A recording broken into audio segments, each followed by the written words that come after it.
പുള്ളി number share ചെയ്തപ്പോഴത്തേക്കും നമ്മൾ original ആണോ എന്ന് ഇനി നോക്കാൻ വേണ്ടിയിട്ട്, ഇത്രയൊക്കെ ആയിട്ടും ഒറിജിനൽ ആണോ എന്ന് നോക്കാൻ വേണ്ടിയിട്ട് വാട്സപ്പ് കയറി നോക്കിയപ്പോഴത്തേക്കും പുള്ളിയുടെ ഡി പിയും ഇതും വന്നു. ട്രൂ കോളർ നോക്കി, ട്രൂ കോളറിലും അക്ബർ അക്കു എന്നാണ് കിടക്കുന്നത്. പുള്ളി മാരീഡാണെന്നോ അല്ലെങ്കിൽ പുള്ളിക്ക് ഒരാളുണ്ടെന്ന് അറിഞ്ഞാലോ അതിലൊന്നും പുള്ളിക്ക് ഒരു പ്രശ്നമില്ല. He was very calm. അവളത് കണ്ടുപിടിച്ചില്ല.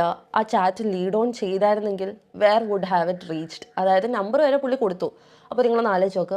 ഹലോ ഫ്രണ്ട്സ്, എല്ലാവർക്കും പുതിയൊരു വീഡിയോയിലേക്ക് സ്വാഗതം. 2 ദിവസമായിട്ട് വീഡിയോ ചെയ്യായിരുന്നു, ഒട്ടും തന്നെ വയ്യായിരുന്നു. ഇപ്പോൾ കൂടെ സൗണ്ട് കുറച്ചൊന്ന് ശരിയായിട്ടേ ഉള്ളൂ. അക്ബർ ഖാൻ എക്സ്പോസ്ഡ്. ബിഗ് ബോസിലുണ്ടായിരുന്ന അക്ബർ ഖാനെ പ്രത്യേകിച്ച് ഞാൻ ആർക്കും പരിചയപ്പെടുത്തി തരേണ്ട ആവശ്യമൊന്നുമില്ല. അനുമോളുമായിട്ടുള്ള ഇഷ്യൂസിൽ അക്ബർ ഖാനെ പറ്റി നമ്മൾ ഒരുപാട് കേട്ടിട്ടുള്ളതാണ്. ഇപ്പോൾ റീസെൻ്റ്ലി 2 ദിവസം മുമ്പ് അക്ബർ ഖാനെ പറ്റി ഞാൻ ഒരു വീഡിയോ കണ്ടിട്ടുണ്ടായിരുന്നു. ഫസ്മിന സാക്കിർ എന്ന് പറയുന്ന ഒരു യൂട്യൂബ് ചാനലിൽ ഫസ്മിന സാക്കിർ അക്ബർ ഖാനെ എക്സ്പോസ് ചെയ്തിട്ടുള്ള ഒരു വീഡിയോ ആണ് അത്. സംഭവം എന്താണെന്ന് വെച്ചാൽ അക്ബർ ഖാന് ഡേറ്റിംഗ് ആപ്പായ ടിൻഡറിൽ ഒരു അക്കൗണ്ട് ഉണ്ട്. നമ്മുടെ മലയാളികളുടെ അരികെ ആപ്പ് പോലെയുള്ള ഒരു ആപ്പാണ് ഈ ഒരു ടിൻഡർ. അക്ബർ ഖാൻ തന്റെ ടിൻഡർ അക്കൗണ്ടിൽ നിന്നും ഫസ്മിനയുടെ കൂട്ടുകാരിക്ക് മെസ്സേജ് അയക്കുന്നു. അത് കഴിഞ്ഞിട്ട് ആശാൻ തന്റെ നമ്പരൊക്കെ ആ ഒരു കുട്ടിക്ക് ഷെയർ ചെയ്യുന്നു. അതിപ്പോ ടിൻഡർ അക്കൗണ്ടിൽ ഒരു പെൺകുട്ടിയോട് ചാറ്റ് ചെയ്യുമ്പോൾ നമ്മൾ നമ്പരൊക്കെ ഷെയർ ചെയ്യും. പക്ഷെ അതൊന്നുമല്ല ഇവിടുത്തെ പ്രശ്നം. അക്ബർ ഖാൻ ആ കുട്ടിക്ക് മെസ്സേജ് അയക്കുന്നതോ വിളിക്കുന്നതോ ഒന്നും ഒരു പ്രശ്നമല്ല. പക്ഷെ ഇവിടുത്തെ പ്രശ്നം അക്ബർ ഖാൻ ഓൾറെഡി ഒരു റിലേഷൻഷിപ്പ് ഉണ്ട്. ഒരു പെൺകുട്ടിയായിട്ട് അക്ബർ ഖാന്റെ എൻഗേജ്മെന്റ് ഒക്കെ കഴിഞ്ഞ്, അത് നമുക്ക് എല്ലാവർക്കും അറിയാവുന്ന കാര്യമാണ്. ആ ഒരു പെൺകുട്ടി ബിഗ് ബോസിന്റെ ഫാമിലി വീക്കിൽ വന്നിട്ടുണ്ട്. അപ്പൊ ഈ ബിഗ് ബോസ് കാണുന്നവരൊക്കെ ആ ഒരു പെൺകുട്ടി ഉറപ്പായിട്ടും കണ്ടു കാണും. പിന്നെ ഈ അക്ബർ ബിഗ് ബോസിൽ ഉണ്ടായിരുന്ന സമയത്ത് അക്ബറിനെ സപ്പോർട്ട് ചെയ്ത് ആ ഒരു പെൺകുട്ടി വീഡിയോസ് ഒക്കെ ചെയ്തിട്ടുണ്ടായിരുന്നു. അങ്ങനെ ഇത്ര ആത്മാർത്ഥമായിട്ട് സ്നേഹിക്കുന്ന ആ ഒരു പെൺകുട്ടിയെ എങ്ങനെയാണ് ഇവന് ചതിക്കാൻ പറ്റുന്നത്? അങ്ങനെ ഓൾറെഡി ഒരു റിലേഷൻ ഉണ്ടായിട്ട് പോലും ഇവൻ ഫസ്മിന സാക്കറിന്റെ കൂട്ടുകാരിയുമായി ചാറ്റ് ചെയ്ത്, അത് എന്തിനാണ്? നമുക്ക് ഫസ്മിന സാക്കറിനെ പറയാനുള്ള എന്താണെന്ന് ഒന്ന് കേട്ട് നോക്കാം. അൺയൂഷ്വൽ, നമുക്ക് അറിയാനുള്ള ആകാംക്ഷ വളരെ കൂടുതലാണ്. സോ നമ്മൾ ചോദിച്ചു പോകും, ഇസ് ദിസ് റിയൽ? നോർമലായിട്ട് കാണുന്ന ഒരു പേഴ്സൺ നമ്മൾ സ്വൈപ്പ് ചെയ്ത് ഒരിക്കലും റിയൽ. എനിക്ക് തോന്നുന്നു ഈ ഒരു വിഷയത്തിൽ ഏറ്റവും കൂടുതൽ സംസാരിക്കാൻ ആപ്റ്റ് ആയിട്ടുള്ള ഒരു വ്യക്തി നമ്മുടെ ഫസ്മിന സാക്കർ തന്നെയാണ്. ഫസ്മിന സാക്കറിന്റെ ഹസ്ബൻഡുമായിട്ടുള്ള ഇഷ്യൂസ് ഒക്കെ നിങ്ങൾക്ക് അറിയാമല്ല. അതിനെപ്പറ്റി പുള്ളിക്കാരി എപ്പിസോഡായിട്ടാണ് വന്നിരുന്ന് പറഞ്ഞിട്ടുള്ളത്. അതിനെപ്പറ്റി നമ്മൾ ഇവിടെ പറയാൻ നിന്ന് കഴിഞ്ഞാൽ ഈ ഒരു വീഡിയോ മതിയാകില്ല. ചോദിക്കേണ്ട ആവശ്യമില്ലല്ലോ. അതുകൊണ്ട് തന്നെ ആ കുട്ടി ചോദിച്ചു, ഇസ് ദിസ് റിയൽ എന്ന്. പുള്ളി യെസ് എന്ന് പറഞ്ഞു. അപ്പോൾ ആ കുട്ടിയുടെ നെക്സ്റ്റ് ക്വസ്റ്റ്യൻ എന്താണെന്ന് വെച്ചാൽ, അടുത്ത ചാറ്റ് ഞാൻ കാണിച്ചു തരാം. ഇവിടെ അടുത്ത ചാറ്റ് എങ്ങനെ വിശ്വസിക്കൂ എന്നുള്ള ഇത്. അപ്പോൾ ഹി വാസ് ലൈക്ക്, ട്രസ്റ്റ് ചെയ്യാൻ എന്താ ചെയ്യണ്ടേ? അതായത് പുള്ളി ഒറിജിനൽ ആണെന്ന് പ്രൂവ്. അപ്പൊ ആ ഒരു പെൺകുട്ടി ആദ്യമായി അക്ബറിന് മെസ്സേജ് അയക്കുന്നത് ഈ ഒരു ടിൻഡർ അക്കൗണ്ട് ഒറിജിനൽ ആണോ അതോ ഫേക്ക് ആണോ എന്ന് അറിയാൻ വേണ്ടിയാണ്. അപ്പോൾ അക്ബർ ആ ഒരു പെൺകുട്ടിയോട് പറയുന്നത് ഇതെന്റെ ഒറിജിനൽ അക്കൗണ്ട് തന്നെയാണെന്നാണ്. അപ്പൊ ആ ഒരു പെൺകുട്ടി അക്ബറിനോട് പറയുന്നത് ഇതെനിക്ക് അങ്ങോട്ട് വിശ്വസിക്കാൻ പറ്റുന്നില്ലെന്ന്. ഫസ്മിന സാക്കറിന്റെ കൂട്ടുകാരി ചിലപ്പോൾ ബിഗ് ബോസ് ഒക്കെ കണ്ട് അക്ബറിന്റെ ഒരു വലിയ ഫാൻ ആയിരിക്കും. അതുകൊണ്ട് കുട്ടി ഇങ്ങനെ വണ്ടർ അടിച്ചിരിക്കുമായിരുന്നു. എന്നിട്ട് അക്ബറിനോട് ആ ഒരു പെൺകുട്ടി പറഞ്ഞു, ഇത് അക്ബർ ആണെന്നൊന്ന് കൺഫേം ചെയ്യാൻ വേണ്ടി എനിക്ക് ഇൻസ്റ്റാഗ്രാമിൽ ഒന്ന് മെസ്സേജ് അയക്കുക, അല്ലാതെ നിങ്ങൾക്ക് നമ്പർ ഷെയർ ചെയ്യുന്നത് അത്ര കംഫോർട്ട് ആയിരിക്കില്ലെന്ന് ആ ഒരു പെൺകുട്ടി അക്ബറിനോട് പറയുന്നു. അപ്പൊ അക്ബർ പറയുന്നു, ഇത് ഞാനാണെന്ന് വിശ്വസിക്കാൻ വേണ്ടി എന്താണ് ചെയ്യേണ്ടത്? പിന്നീട് അക്ബർ തന്റെ നമ്പരും ഷെയർ ചെയ്ത് കൊടുക്കുന്നു. ഇങ്ങനെയൊക്കെയാണ് കാര്യങ്ങളുടെ ഒരു ഇരിപ്പ് വശം. ഈ അക്ബർ എന്ന് പറയുന്ന വ്യക്തി ബിഗ് ബോസിൽ കിടന്ന് എന്തോരം ഡയലോഗ് അടിച്ചത്. എസ്പെഷ്യലി അനുമോളുമായിട്ടുള്ള ഒരു വിഷയത്തിൽ, എനിക്ക് പുറത്തൊരു കുടുംബമുണ്ട്, ഒരു ഭാര്യയുണ്ട്, എന്നെപ്പറ്റി അനാവശ്യം ഒന്നും പറയരുത്. എന്തേ ഈ ഒരു പെൺകുട്ടിക്ക് മെസ്സേജ് അയച്ചപ്പോൾ തൻ്റെ കുടുംബവും ഭാര്യയൊക്കെ എവിടെ പോയി? എന്തിനാണ് മിസ്റ്റർ ഇങ്ങനെയുള്ള ചീപ്പ് പരിപാടിക്കൊക്കെ പോകുന്നത്? അക്ബർ ടിൻഡർ അക്കൗണ്ട് എടുത്തതിനോ ഈ ഒരു പെൺകുട്ടിയോട് ചാറ്റ് ചെയ്തതിനോ ഒന്നും എനിക്കൊരു പ്രശ്നവുമില്ല. പക്ഷേ നിങ്ങൾ ഓൾറെഡി ഒരു പെൺകുട്ടിയായിട്ട് റിലേഷനിലാണ്. അപ്പോൾ പിന്നെ വേറൊരു ബന്ധം തേടി പോകാതിരിക്കാൻ വേണ്ടി മാക്സിമം ശ്രമിക്കുക. അങ്ങനെ പോയി കഴിഞ്ഞാൽ ഏതെങ്കിലും ഒരു സിറ്റുവേഷനിൽ നിങ്ങളെ പാർട്ട്ണർ ഇത് അറിയുമ്പം മേ ബി ഫസ്റ്റ് ടൈം ഒക്കെ ആണെങ്കിൽ അവരിതൊന്ന് ക്ഷമിച്ചെന്നിരിക്കും. പക്ഷേ അവരുടെ ഉള്ളിൽ അത് ഒരു കെടാത്ത കനലായി എപ്പോഴും കിടക്കും. പുള്ളി റെഡിയാണ്. ഐ ഡോണ്ട് നോ ലൈക്ക് എന്തിനാണ് പുള്ളി റെഡിയാവുന്ന, അല്ല ആസ് ഇൻ എന്താണ് പുള്ളി അതുകൊണ്ട് ഉദ്ദേശിക്കുന്നതെന്ന് എനിക്ക് മനസ്സിലായില്ല. ലൈക്ക് ബിസിനസ് ഐഡിയാസ് ആണെങ്കിലും അല്ലെങ്കിൽ സോഷ്യലി സർക്കിൾ ഇമ്പ്രൂവ് ചെയ്യാനാണെന്ന് നമുക്ക് വിചാരിക്കാം. അപ്പോൾ പുള്ളി ഐഡൻറ്റിറ്റി ട്രൂ ആണെന്ന് കാണിക്കാൻ വേണ്ടി ഹീ ഈസ് റെഡി. അതും ഓക്കെ. ഇനി നമുക്ക് അടുത്തതിലോട്ട് പോകാം. ദിസ് ഇസ് ദ തേർഡ് ചാറ്റിൽ അവൾ ട്രസ്റ്റ് എങ്ങനെയാണ് വരുത്തണ്ടേന്ന് ചോദിച്ചപ്പോഴത്തേക്കും അവൾ പറഞ്ഞത് ഇൻസ്റ്റയിൽ ഒരു റിക്വസ്റ്റ് ഇട്ടാൽ മതി, അക്സെപ്റ്റ് ഒന്നും ചെയ്യുന്നില്ല. ലൈക്ക് നമുക്ക് ഇൻസ്റ്റയിൽ പുള്ളിയുടെ അക്കൗണ്ടിൽ നിന്ന് ആ കുട്ടിയുടെ അക്കൗണ്ടിലോട്ട് റിക്വസ്റ്റ് ചെയ്യുമ്പോൾ നമുക്ക് മനസ്സിലാവുമല്ലോ ഇത് രണ്ടും സെയിം ആളാണെന്ന്. And she told number share ചെയ്യുന്നതിൽ കംഫർട്ടബിൾ അല്ലെന്നറിയാം, അതുകൊണ്ടാണ് ഇത് പറഞ്ഞതെന്ന്. But he was okay to share his number. പുള്ളി പറഞ്ഞു പുള്ളി നമ്പർ ഷെയർ ചെയ്യാൻ ഓക്കെയാണ്. ആദ്യം എനിക്ക് പറയാനുള്ളത്, ആരാണ് എന്താണെന്നൊന്നും അറിയാതെ എന്തിനാണ് ഒരാളുടെ പേഴ്സണൽ നമ്പർ മറ്റൊരാൾക്ക് ഷെയർ ചെയ്യുന്നത്? അത് തന്നെ ഒരു ശുദ്ധ ചെറ്റത്തരമല്ലേ? ഇവിടെ അക്ബറിനെ ന്യായീകരിക്കാൻ വേണ്ടി കുറേ അവന്മാർ കാണും. അവന്മാരോടൊക്കെ എനിക്ക് ഒറ്റ കാര്യം പറയാനുള്ളൂ, അക്ബർ സിംഗിൾ ആയിരുന്നെങ്കിൽ ഞാൻ ഒരിക്കലും അക്ബറിനെ പറ്റി ഇവിടെ വന്നിരുന്ന് കുറ്റം പറയില്ലായിരുന്നു. നിലവിൽ അക്ബറിന്റെ കല്യാണമൊന്നും കഴിഞ്ഞിട്ടില്ല, പക്ഷേ എൻഗേജ്മെന്റ് ഓൾറെഡി കഴിഞ്ഞിരിക്കുകയാണ്. അങ്ങനെയൊക്കെയാണ് പറയുന്നത്. പക്ഷേ എൻഗേജ്മെന്റ് കഴിഞ്ഞോ ഇല്ലയോ എന്നൊന്നും എനിക്കറിയില്ല. പക്ഷെ എന്തായാലും അക്ബർ ഇവിടെ കമ്മിറ്റഡ് ആണ്. നമുക്ക് എല്ലാവർക്കും വരുന്ന ഒരു ഡൗട്ടാണ്, ഇത്രയും പബ്ലിക്കലി ഇത്രയും ഇപ്പോൾ ഈ ഒരു സ്പോട്ട് ലൈറ്റിൽ നിൽക്കുന്ന ഒരാൾ നമ്പർ ഷെയർ ആക്കോ, ഒറിജിനലി നമ്പർ ഷെയർ ആക്കോ എന്ന് നമുക്ക് തോന്നും. But yes, he shared his number. അതാണ് ഏറ്റവും കോമഡി ആയിട്ട് എനിക്ക് തോന്നിയത്. അതായത് ഒരു പരിചയമില്ലാത്ത ഒരാൾ ഒരു 2 മിനിറ്റ് ചാറ്റിൽ തന്നെ പുള്ളിയുടെ പേഴ്സണൽ നമ്പർ ഷെയർ ചെയ്യാന്ന് വെച്ചാൽ I don't know where this goes. Okay, അത് കഴിഞ്ഞ് നാലാമത്തെ ചാറ്റ് ഞാനിവിടെ നാലാമത്തെ ഒരു സ്ക്രീൻഷോട്ട് ഇടാം. ഇതിൽ പുള്ളി പറയുന്നുണ്ട് ലെറ്റ്സ് നോ ഈച്ച് അതർ അല്ലേ? Okay, let's know each other. Why do you have to know her? കാരണം പുള്ളിക്കാരിക്ക് ഒരു ബിസിനസ്സോ അല്ലെങ്കിൽ പുള്ളിക്കാരി കൊണ്ട് തനിക്ക് വേറെ ലൈക്ക് ഗെയിനോ അങ്ങനെ ഒന്നുമില്ല. She's A very normal girl. ഒരു ഡേറ്റിംഗ് ആപ്പിൽ കയറിയിട്ട് ഇങ്ങനെയൊക്കെ സംസാരിക്കണമെങ്കിൽ അതിൻ്റെ ഉദ്ദേശം എന്താണെന്ന് നമുക്കൊക്കെ മനസ്സിലാവും. ഞാനിത് വളരെ മോശമായി ചിത്രീകരിക്കുന്നില്ല. പക്ഷേ ഡേറ്റിംഗ് ആപ്പിൽ പോയിട്ട് ഒരു പെൺകുട്ടിയുമായിട്ട് കമ്മ്യൂണിക്കേഷനും കാര്യങ്ങളൊക്കെ വരുന്നത് അത്ര നല്ലൊരു പരിപാടിയല്ല.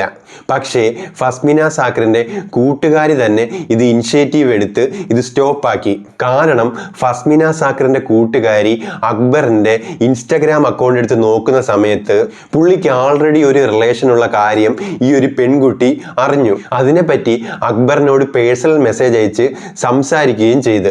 നിങ്ങളൊരു റിലേഷൻഷിപ്പിലുള്ള വ്യക്തിയാണ്, അതുകൊണ്ട് ഈ ഒരു ചാറ്റ് ഇനിയും മുന്നോട്ട് പോയാൽ പ്രത്യേകിച്ച് നമുക്ക് പ്രയോജനമൊന്നും ഉണ്ടെന്ന് എനിക്ക് തോന്നുന്നില്ല എന്നുള്ളൊരു രീതിയിൽ നൈസായിട്ട് ആ ഒരു പെൺകുട്ടി അങ്ങ് ഒഴിഞ്ഞു മാറി. എന്നിട്ട് ഈ ചാറ്റ് ചെയ്ത സ്ക്രീൻഷോട്ടൊക്കെ എടുത്ത് ഫസ്മിന സാക്കറിന് അയച്ചു കൊടുക്കുന്നു.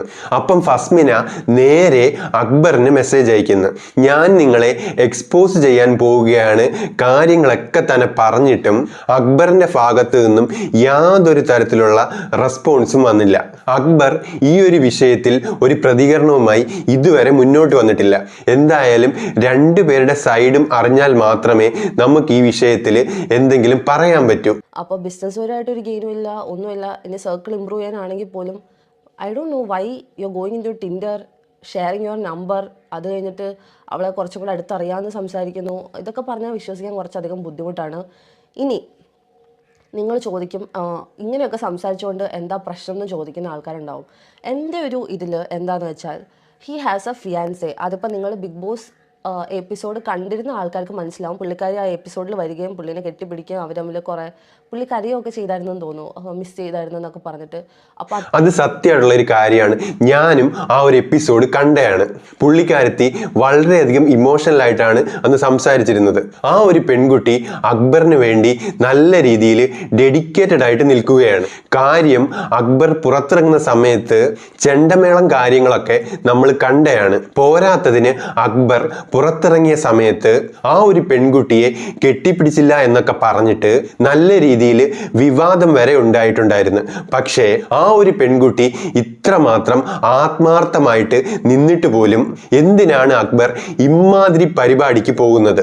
മോശം മോശം മോശം, വളരെ മോശമായി അക്ബറെ.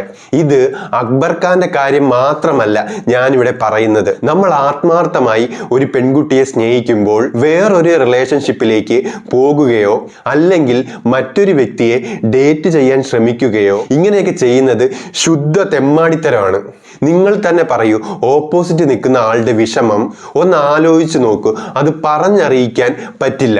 ഈ വീഡിയോ കണ്ടുകൊണ്ടിരിക്കുന്ന ഗേൾസിന് അതറിയാമല്ലോ, അവർക്കത് ഒരിക്കലും സഹിക്കാൻ പറ്റില്ല. സോ ഇതൊക്കെ ഒന്ന് മനസ്സിലാക്കിയിട്ട് വേണം അക്ബറിനെ വന്നിരുന്ന് ന്യായീകരിക്കാൻ. കമ്മിറ്റ്മെന്റ് കാണിക്കുന്ന ഒരാൾ ടിൻഡറിലൊക്കെ കയറി ഇങ്ങനെ ഒരാളെ പരിചയപ്പെടാൻ നമ്പർ കൊടുക്കാൻ ഒറ്റയടിക്ക് എന്ന് പറയുന്നതിലോട് ഞാൻ യോജിക്കുന്നില്ല. So I don't believe it's A nice idea. പിന്നെ പുള്ളി നമ്പർ ഷെയർ ചെയ്തപ്പോഴത്തേക്കും നമ്മൾ ഒറിജിനൽ ആണോ എന്ന് ഇനി നോക്കാൻ വേണ്ടിയിട്ട്, ഇത്രയൊക്കെ ആയിട്ടും ഒറിജിനൽ ആണോ എന്ന് നോക്കാൻ വേണ്ടിയിട്ട് വാട്സപ്പ് കയറി നോക്കിയപ്പോഴത്തേക്കും പുള്ളിയുടെ ഡി പിയും ഇതും വന്നു. ട്രൂ കോളർ നോക്കി, ട്രൂ കോളറിലും അക്ബർ അക്കു എന്നാണ് കിടക്കുന്നത്. ഓക്കെ, എല്ലാം കഴിഞ്ഞിട്ട് she went into his ഇൻസ്റ്റഗ്രാമിൽ നോക്കി ഇങ്ങനെ പോകുമ്പോഴത്തേക്കും എല്ലാവർക്കും പുള്ളി മാരീഡ് ആണ് എന്ന് അറിയണം എന്നില്ല. പുള്ളീനെ ജസ്റ്റ് അറിയാവുന്ന ആൾക്കാരാണ്, പേഴ്സണൽ ലൈഫ് അറിയാൻ ചാൻസ് ഇല്ലാത്ത ആൾക്കാരും ഉണ്ടാവും. അപ്പോൾ അത് കണ്ടപ്പോഴത്തേക്കും ഷീ സോ ഹർ ഫോട്ടോ, അവളുടെ അക്കൗണ്ട് നോക്കിയപ്പോഴത്തേക്കും പുള്ളീനെ സപ്പോർട്ട് ചെയ്തിട്ടേക്കുന്ന വീഡിയോസും കാര്യങ്ങളും ഒക്കെ കണ്ടു ബിഗ് ബോസിൽ നിന്ന ടൈമിൽ. അപ്പോൾ she knew he was married, അല്ലെങ്കിൽ ഇങ്ങനെ ഒരാളുണ്ടെന്ന്. And then she send this last conversation. അതായത് she said a goodbye, all the best ഒക്കെ വിഷ് ചെയ്തു. ഇത് കണ്ടിട്ട് ചെയ്യുന്നത് നല്ലതല്ല എന്ന് തോന്നുന്നു എന്ന് പുള്ളിക്കാരി പറഞ്ഞു. അപ്പോൾ all he said was thank you. അതായത് പുള്ളിക്ക് ഇങ്ങനെ കണ്ടുപിടിച്ചല്ലോ, പുള്ളി മാരീഡാണെന്നോ അല്ലെങ്കിൽ പുള്ളിക്ക് ഒരാളുണ്ടെന്ന് അറിഞ്ഞല്ലോ, അതിലൊന്നും പുള്ളിക്ക് ഒരു പ്രശ്നമില്ല. He was very calm. All the best wish ചെയ്തതിന് ഒരു താങ്ക് യു പറഞ്ഞിട്ട് പുള്ളി അവളെ റിമൂവ് ചെയ്തു, ടിൻഡറിൽ നിന്ന് റിമൂവ് ചെയ്ത് ഒഴിവാക്കി വിട്ടു. സോ ഇതും നിങ്ങൾക്ക് നോർമലായിട്ട് തോന്നായിരിക്കും. ആൻഡ് വാട്ട് ഇഫ് ഞാൻ ചോദിക്കുന്ന ഒറ്റ ചോദ്യമുള്ളൂ, വാട്ട് ഇഫ് അവളത് കണ്ടുപിടിച്ചില്ല, ആ ചാറ്റ് ലീഡ് ഓൺ ചെയ്തായിരുന്നെങ്കിൽ where would have it reached? അതായത് നമ്പർ വരെ പുള്ളി കൊടുത്തു. അപ്പോൾ നിങ്ങളൊന്ന് ആലോചിച്ച് നോക്ക്, where would have it reached? Akbar ഖാന് വേറൊരു ബന്ധവുമില്ലാന്ന് അറിയാതെ ആ ഒരു പെൺകുട്ടി ഈ ഒരു ചാറ്റ് തുടർന്നു പോയെങ്കിൽ ഇതെവിടെ ചെന്നെത്തുമെന്നുള്ളത് ഒരു ചോദ്യചിഹ്നം തന്നെയാണ്. ശരിക്കും പറഞ്ഞാൽ നമ്മൾ അക്ബർ ഇപ്പം പെട്ടിരിക്കുകയാണ്. എനിക്കിപ്പം തോന്നിയ ഒരു കാര്യമുണ്ട്, അനിമോൾക്ക് എഗെയിൻസ്റ്റ് ആയിട്ട് നിന്ന സകലമാന എണ്ണത്തിനും എന്തെങ്കിലുമൊക്കെ പണി കിട്ടിയിട്ടുണ്ട്. നിങ്ങളൊന്ന് ശ്രദ്ധിച്ചു നോക്കിയാൽ മതി. ഇപ്പം നമ്മൾ അപ്പാനിയെ എടുത്തു നോക്കിയാലും ബിൻസിയെ എടുത്തു നോക്കിയാലും ദേ ഇപ്പം അക്ബർ ആയാലും അവർക്കെല്ലാം നല്ല പണി കിട്ടിയിട്ടുണ്ട്. എന്തുകൊണ്ടാണ് ഇങ്ങനെ നടക്കുന്നതെന്ന് എനിക്കൊരു ഐഡിയ ഇല്ല. അക്ബർ ഖാനെ നീ ടിൻഡറോ അരികയോ ബമ്പിളോ എന്തു വേണമെങ്കിലും എടുത്തോ, ആരുടെ അടുത്ത് വേണമെങ്കിലും പോയി ചാറ്റ് ചെയ്തോ, ഇവിടെ ആർക്കും ഒരു ഇഷ്യൂ ഇല്ല. അത് നിങ്ങളുടെ പേഴ്സണൽ ലൈഫാണ്, ആരും അതിനെ ജഡ്ജ് ചെയ്യാൻ വരില്ല. പക്ഷേ നിങ്ങളൊരു റിലേഷൻഷിപ്പിൽ ഉള്ളപ്പോൾ ഇങ്ങനെ ഒരു ചെറ്റത്തരം കാണിക്കുന്നത് വളരെയധികം മോശമായിട്ടുള്ള ഒരു കാര്യമാണ്. അപ്പോൾ ഫസ്റ്റത്തെ ടെക്സ്റ്റാണ് ഇവിടെ ഞാൻ കൊടുത്തിരിക്കുന്നത്. ഞാൻ ചോദിച്ചു അക്ബർ അല്ലേ, ബിഗ് ബോസിൽ നിന്നിട്ടുള്ള അക്ബർ അല്ലേ എന്ന് ചോദിച്ചപ്പോൾ പുള്ളി യെസ് എന്ന് പറഞ്ഞു. ഓക്കെ, അപ്പോഴും പുള്ളി കൺഫേം ചെയ്തിരിക്കുന്നു. ഇത് കഴിഞ്ഞിട്ടാണ് മുട്ടൻ കോമഡി സംഭവിക്കുന്നത്. എന്താണെന്ന് വെച്ചാൽ ഞാൻ പുള്ളിയോട് ചോദിക്കാണ്ട് തന്നെ പുള്ളി എൻ്റെ അടുത്ത് പറയുകയാണ്, ഞാനല്ലേ കുറച്ച് മുന്നേ തനിക്ക് നമ്പർ തന്നതെന്ന്. അതായത് ഞാൻ മെസ്സേജ് അയച്ചപ്പോൾ പുള്ളി വിചാരിച്ചത് ടിൻഡർ വഴി പരിചയപ്പെട്ടത് എനിക്കാണ് പുള്ളി നമ്പർ ഷെയർ ചെയ്തതെന്ന്. ഓ മൈ ഗോഡ്, എന്താ പറയുക, ഒന്നും പറയാനില്ല എനിക്ക് ആ കാര്യത്തിൽ. ഞാൻ കുറച്ച് നേരം ഇരുന്ന് ചിരിച്ചു. എന്നിട്ട് ഞാൻ പുള്ളിക്ക് റിപ്ലൈ കൊടുത്തു, ഞാൻ ആ ആളല്ല. എന്നിട്ട് ഞാൻ എൻ്റെ ഞാൻ ഇവിടെ സ്ക്രീൻഷോട്ട് കൊടുക്കാം, ഞാൻ എൻ്റെ പ്രൊഫൈൽ അയച്ചു കൊടുത്തിട്ട് ഞാൻ പുള്ളിയോട് പറഞ്ഞു, ഞാൻ ഇങ്ങനെ വീഡിയോ ചെയ്യുന്ന ആളാണ്, ഐ എക്സ്പോസ് പീപ്പിൾ. അത് കഴിഞ്ഞ് പുള്ളിയുടെ അനക്കം കേട്ടിട്ടില്ല. പുള്ളി ഒരു റിപ്ലൈ ഇല്ല, പുള്ളി സീനാക്കിയിട്ട് പോയി. ഐ എക്സ്പോസ്ഡ് പീപ്പിൾ നൈസായിട്ട് അവിടെ ചെന്ന് ഇത്തരം മെസ്സേജ് ഒക്കെ അയച്ചിട്ട് പുള്ളിക്കാരനെ ചെറുതായിട്ടൊന്ന് ഭീഷണിപ്പെടുത്തിയാണ്. ഇതിൻ്റെയൊക്കെ ആവശ്യമുണ്ടോ ഫാസ്മിന സാക്കറിന്? നിങ്ങൾക്കിത് പേഴ്സണലായിട്ട് ഒതുക്കി തീർക്കാമായിരുന്നു. നിങ്ങളത് ചെയ്തില്ല, അവിടെ പോയി എക്സ്പോസ് ചെയ്യുകയാണ് എന്ന് പറയുന്നത് എനിക്കൊരു ഭീഷണിയായിട്ടാണ് ഫീൽ ചെയ്തത്. ഫാസ്മിന സാക്കർ കാണിച്ച ഈ ഒരു സ്ക്രീൻഷോട്ടിൽ ഒന്നും തന്നെ ഒരു വൾഗർ ചാറ്റ് പോലും എടുത്തു പറയാൻ വേണ്ടിയില്ല. എന്തായാലും ഫാസ്മിന ഈ ഒരു വിഷയം നൈസായിട്ട് അവിടെയും ഇവിടെയും തൊടാതെ ആണ് ഈ ഒരു വീഡിയോയിൽ പറഞ്ഞു വെച്ചേക്കുന്നത്. പല എക്സാമ്പിൾസും പറഞ്ഞാണ് ഈ ഒരു വിഷയം ഫാസ്മിന പ്രസന്റ് ചെയ്തേക്കുന്നത്. എന്നാൽ ഫാസ്മിനയുടെ കൂട്ടുകാരിയെ പറ്റി യാതൊരു കാര്യവും പറയുന്നില്ല. ഈ പറയുന്ന കൂട്ടുകാരി ടിൻഡറിൽ അക്ബറിന് മാത്രമാണോ മെസ്സേജ് അയച്ചത്? വേറെ ആർക്കും മെസ്സേജ് അയച്ചിട്ടില്ല. ഫാസ്മിനയുടെ കൂട്ടുകാരി അങ്ങോട്ട് മെസ്സേജ് അയച്ച ഏതെങ്കിലും ഒരു വ്യക്തി ഇതുപോലെ വന്ന് ഫാസ്മിന സാക്കറിന്റെ കൂട്ടുകാരിയെ എക്സ്പോസ് ചെയ്താൽ എന്തായിരിക്കും ഫാസ്മിനയുടെ റിയാക്ഷൻ? എന്തായാലും അങ്ങനെയൊന്നും സംഭവിക്കാതിരിക്കട്ടെ. ആ ഒരു കൂട്ടുകാരി നല്ല ഒരു പെൺകുട്ടിയായിരിക്കട്ടെ. എന്തായാലും ഈ ഒരു വിഷയത്തിൽ നിങ്ങളുടെ അഭിപ്രായങ്ങൾ താഴെ കമന്റ് ചെയ്യുക. അപ്പോൾ മറ്റൊരു വീഡിയോയിൽ മറ്റൊരു ടോപ്പിക്കുമായി വരുന്നവരേക്കും ബൈ.